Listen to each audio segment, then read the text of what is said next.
Shenjat që tregojnë se në një shtëpi ka sihër apo magji.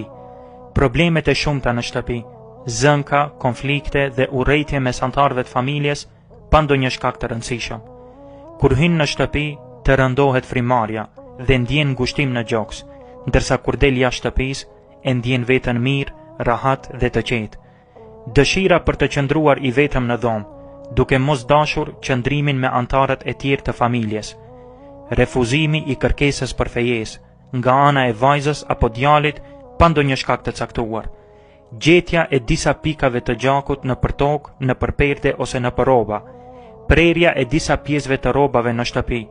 Nuhatja e erës së keqe në shtëpi. Humbja e gjërave në shtëpi.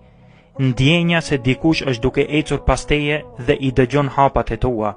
Gjatë natës ndëgjon zëra ose trokitje të dyerve.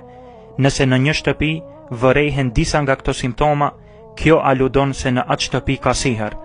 Këshilla ime për anëtarët e kësaj shtëpie është që në radhë të parë t'i mbështeten Allahut fuqiplot, e më pas t'i kërkojnë shkaqet për shërim, duke u adresuar tek hoxhallarët të cilët bëjnë rukje me Kur'an, dhe pastaj me lejen e Allahut do të bëhet zgjidhja, duke e gjetur sihrin dhe prishur nga vendi ku është vendosur, e më pas me lejen e Allahut vjen shërimi dhe rehatia për të gjithë anëtarët e familjes. E lutim Allahun që t'i mbrojë dhe t'i ruaj muslimanët kudo që janë.